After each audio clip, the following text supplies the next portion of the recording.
Good morning students. Last class में हमने alkali earth metals की फिजिकल प्रॉपर्टीज़ को स्टडी करा था। आज हम लोग केमिकल्स प्रॉपर्टीज़ को स्टडी करेंगे। केमिकल प्रॉपर्टीज़ को करने से पहले हम एल्कली अर्थ मेटल्स के बारे में जानेंगे। एल्कली अर्थ मेटल्स की आयनाइजेशन एनर्जी काफ़ी कम होती है और इन एलिमेंट्स के जो इलेक्ट्रोपॉजिटिव कैरेक्टर है वो काफ़ी हाई होता है। यानी कि लो आयनाइजेशन एनर्जी और हाई इलेक्ट्रोपॉजिटिव कैरेक्टर मींस कि इन एलिमेंट्स में इलेक्ट्रॉन्स को लूज़ करने की टेंडेंसी होती है, यानी कि इलेक्ट्रॉन्स को त्यागने की क्षमता होती है। और इन एलिमेंट्स की जो रिएक्टिविटी है वो आपके इंक्रीज़ होती है जैसे जैसे हम आपका ग्रुप में ऊपर से नीचे की तरफ आते हैं। लेकिन यदि हम तुलना करें एल्कली मेटल्स की, तो एल्कली मेटल्स की तुलना में इनकी जो रिएक्टिविटी है वो आपके कम होती है। और क्योंकि जो आपके ये एलिमेंट्स हैं, एल्कलाइन अर्थ मेटल्स हैं, इनकी आयनाइजेशन एनर्जी या आयनाइजेशन पोटेंशियल जो है वो आपका एल्कली मेटल्स की तुलना में अधिक होता है। कुछ इम्पॉर्टेंट केमिकल प्रॉपर्टीज़ हैं, उनको हम आपका वेरियस हेडिंग में स्टडी कर सकते हैं। और वो हेडिंग्स हमारे हैं उस हाइड्राइड्स, ऑक्साइड्स, आपके सल्फेट्स हो गए हैं, आपके हाइड्रोक्साइड्स हो गए हैं, आपके कार्बोनेट्स हो जाएंगे। तो इस तरह से हमें आपके इनकी जो प्रॉपर्टीज़ है उसको स्टडी करना है। सबसे पहले हम आपका लेते हैं हाइड्राइड्स। बेरिलियम को छोड़ के जितने भी एलिमेंट्स हैं एल्कलाइन अर्थ मेटल्स के, यानी कि सेकेंड ग्रुप के, वो सभी आपके हाइड्रोजन के साथ रिएक्ट करके हाइड्राइड्स फॉर्म करते हैं। यहाँ पे जो हाइड्राइड्स फॉर्म होते हैं वो होते हैं आपके MH2 टाइप के, क्योंकि इन एलिमेंट्स की वैलेंसी जो होती है या ऑक्सीडेशन स्टेट जिसको हम कहते हैं वो +2 होती है। दूसरे शब्दों में ये कहा जा सकता है कि एल्कली अर्थ मेटल्स 2 इलेक्ट्रॉन त्याग के +2 ऑक्सीडेशन स्टेट शो करते हैं। बेरिलियम हाइड्राइड को भी हम बना सकते हैं। यदि हम आपका बेरिलियम क्लोराइड का लिथियम एल्यूमिनियम हाइड्राइड से अपचयन करें तो हमें आपका बेरिलियम हाइड्राइड भी फॉर्म होता है। तो हम क्या करते हैं, बेरिलियम क्लोराइड का रिएक्शन करवाते हैं लिथियम एल्यूमिनियम हाइड्राइड के साथ।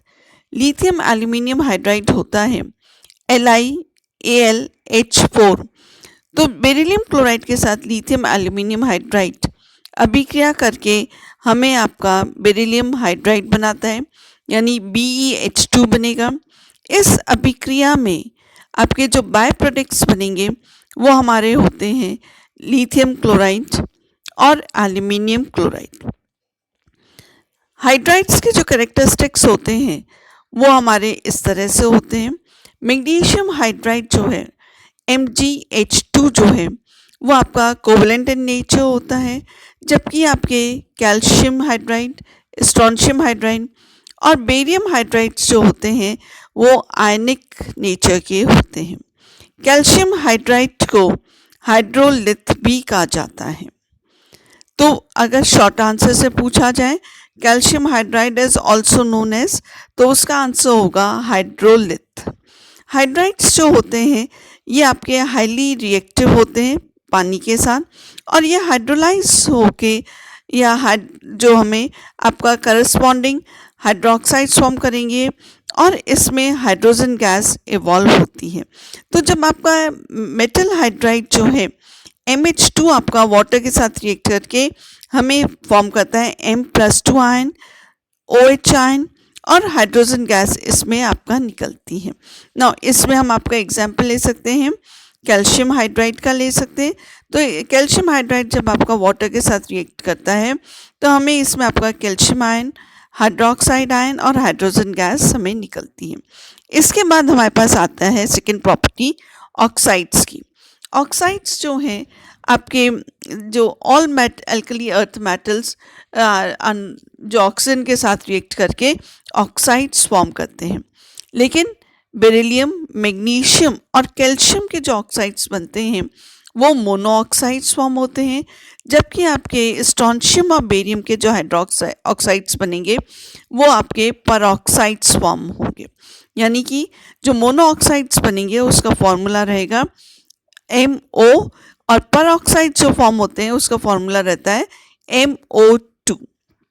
नाउ मेटल ऑक्सीजन के साथ रिएक्ट करेगा और ये हमें आपका MO टाइप का बनाएगा, और यहाँ पे जो मेटल होंगे वो होंगे बेरिलियम, मैग्नीशियम और कैल्शियम। जब मेटल आपका ऑक्सीजन के साथ रिएक्ट करके हमें MO2 बनाता है तो इस समय जो आपके मेटल्स होंगे वो हमारे होंगे स्ट्रोंशियम और बेरियम।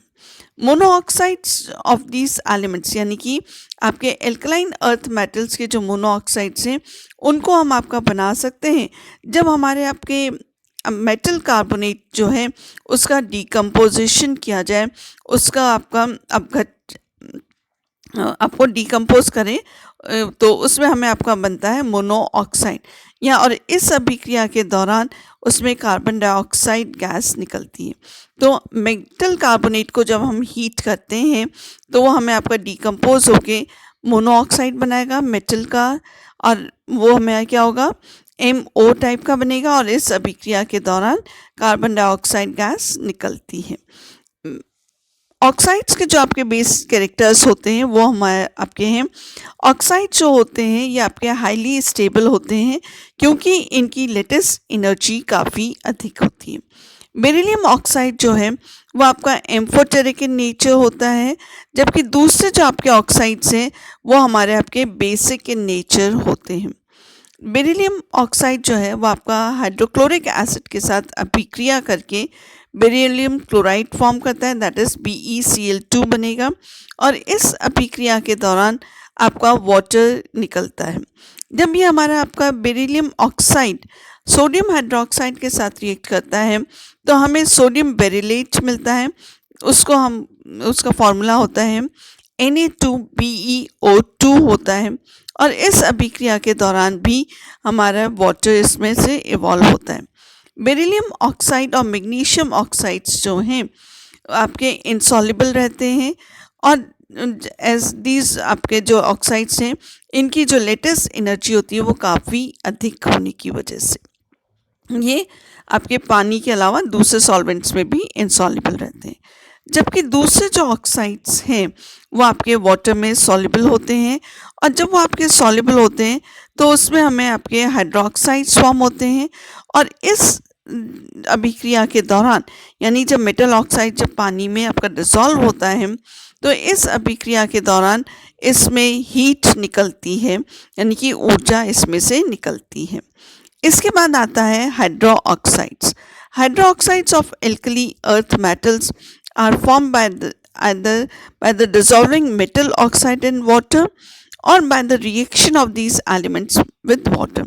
यानी कि हाइड्रोक्साइड्स को हम कैसे बना सकते हैं, यानी कि हम कह सकते हैं जब बेरिलियम ऑक्साइड या आपके मैग्नीशियम ऑक्साइड या कैल्शियम ऑक्साइड है या स्ट्रोंशियम ऑक्साइड, बेरियम ऑक्साइड, इन ऑक्साइड्स की, इन मेटल के ऑक्साइड्स की अभिक्रिया हम आपका करवाते हैं पानी के साथ, या हम आपका डायरेक्टली इन एलिमेंट्स की रिएक्शन अगर हम आपका मेटल के साथ करवाते हैं तो हमें आपके हाइड्रोक्साइड्स फॉर्म होते हैं। हाइड्रोक्साइड्स की जो करेक्टरिस्टिक प्रॉपर्टीज़ हैं वो है hydroxides of magnesium, calcium, strontium, barium जो होते हैं ये आपके बेस होते हैं, और इनकी बेसिक स्ट्रेंथ आपकी इंक्रीज़ होती है जब हम आपका मैग्नीशियम से बेरियम की तरफ बढ़ते हैं, यानी कि जब ग्रुप में हम ऊपर से नीचे की तरफ जाते हैं तो इनकी बेसिक स्ट्रेंथ इंक्रीज़ होती है। और ये जो इंक्रीज़ जो हो रहा है it is due to the increase in the ionic radius, क्योंकि जब आपका ऊपर से नीचे की तरफ जाते हैं तो आयनिक रेडियस आपका बढ़ता है, और उसी की वजह से हमारी आपका जो है मेटल ऑक्सीजन बॉन्ड जो है इन आपका मेटल हाइड्रोक्साइड में वो डिक्रीज़ होता है, और इस वजह से जो है आपका मेटल जो हाइड्रोक्साइड्स है इनमें आपका बेसिक कैरेक्टर इंक्रीज़ होता है। ये जो हाइड्रोक्साइड्स होते हैं, these hydroxides are less soluble in water और as compare to the alkali metal hydroxides, यानी कि हम आपका फर्स्ट ग्रुप और सेकेंड ग्रुप में कंपेयर करें तो हमारे सेकेंड ग्रुप के जो हाइड्रोक्साइड्स होंगे वो हमारे आपके लेस सॉल्युबल रहते हैं, जबकि हमारे फर्स्ट ग्रुप के जो एलिमेंट्स हैं के हाइड्रोक्साइड्स हैं वो अधिक सॉल्युबल होते हैं। They give strongly alkaline solution due to the high आपके आयनाइजेबिलिटी ऑफ द हाइड्रोक्साइड, यानी कि जो इनके हाइड्रोक्साइड्स फॉर्म होते हैं वो जब आपके वाटर में डिज़ोल्व होते हैं तो वो हमें आपके एल्कलाइन सोल्यूशन बनाते हैं, क्षारीय विलयन बनाते हैं। और ये इसलिए होता है क्योंकि ये हमारे जो हाइड्रोक्साइड्स हैं वो आपके इजीली डिज़ोल्व हो जाते हैं वाटर के साथ। All these bases neutralizes with acid to give salt in water. जब इन हाइड्रोक्साइड्स को किसी अम्ल के साथ अभिक्रिया करवाई जाए तो इसमें हमारे उदासीनीकरण की अभिक्रिया होती है, यानी कि आपके हाइड्रोक्साइड मेटल हाइड्रोक्साइड जो है अम्ल के साथ रिएक्ट करके उस मेटल का करस्पॉन्डिंग सॉल्ट यानी कि आपका लवण बनाएंगे और इस अभिक्रिया में आपका वाटर निकलता है। तो जहाँ पे अम्ल और क्षार मिलकर आपके लवण और वाटर बनाते हैं, जल बनाते हैं, इस अभिक्रिया को हम आपका उदासीनीकरण की अभिक्रिया कहते हैं। नाउ इसके बाद जो हमारे पास आता है रिएक्शन जो है वो आपका आता है salty of hydroxides in water increases with the increase in the atomic number, यानी कि हम आपका जैसे जैसे एटॉमिक नंबर इंक्रीज होगा इनकी जो आपके हाइड्रोक्साइड की जो सॉल्टी है वो आपका पानी में बढ़ती जाएगी। तो दूसरे शब्दों में हम ये भी कह सकते हैं कि जैसे जैसे हम आपका ग्रुप में ऊपर से नीचे की तरफ आते हैं, यानी कि हम आपका जब बेरिलियम से नीचे मैग्नीशियम, फिर कैल्शियम, स्ट्रोंशियम और बेरियम की तरफ जाते हैं तो ये हमारे इनके हाइड्रोक्साइड की जो सॉल्टी है वो इंक्रीज होती है। बेरिलियम हाइड्रोक्साइड और मैग्नीशियम हाइड्रोक्साइड लगभग हम ये कह सकते हैं या हम यही कह सकते हैं कि हमारे इनसॉल्युबल हैं, जबकि कैल्शियम हाइड्रोक्साइड जो है वो आंशिक रूप से विलय है और हमारे जबकि स्ट्रोंशियम और बेरियम के जो हाइड्रोक्साइड्स हैं वो हमारे आपके डिज़ोल्व हो जाते हैं। इसके बाद आता है reaction with water. All alkaline earth metal reacts with water and to form hydroxide and hydrogen. तो जब आपका एल्कली अर्थ मेटल्स आपके वाटर के साथ रिएक्ट करते हैं तो इसमें हमें उस मेटल का करस्पॉन्डिंग हाइड्रोक्साइड फॉर्म होता है और उसके बाद हमारे पास इसमें हाइड्रोजन गैस निकलती है। The reactivity increases with increase in the atomic number, that is कि हम दूसरे शब्द ये कह सकते हैं कि जब हम आपका ग्रुप में ऊपर से नीचे की तरफ आते हैं तो इनकी जो आपकी रिएक्टिविटी है वो इंक्रीज होती है। बेरिलियम जो है वो आपका वाटर के साथ ना तो रूम टेम्परेचर पे करता है और वो आपका ना ही आपका बॉइलिंग वाटर के साथ कोई रिएक्शन होता है। Magnesium on the other hand जो है वो आपका इजीली आपका बॉइलिंग वाटर के साथ रिएक्ट आउट करता है, जबकि आपके कैल्शियम, स्ट्रोंशियम और बेरियम जो है आपके विगरसली आपके वाटर के साथ रिएक्ट करते हैं रूम टेम्परेचर पे। तो ये जो रिएक्शंस हमारे हैं ये हमारे आपके हैं हाइड्राइड्स हो गए, ऑक्साइड्स हो गए, फिर आपका इसके बाद हमने हाइड्रोक्साइड्स करा है और रिएक्शन विद वाटर करा है। नेक्स्ट क्लास में हम आगे के टॉपिक्स को डिस्कस करेंगे। Thank you.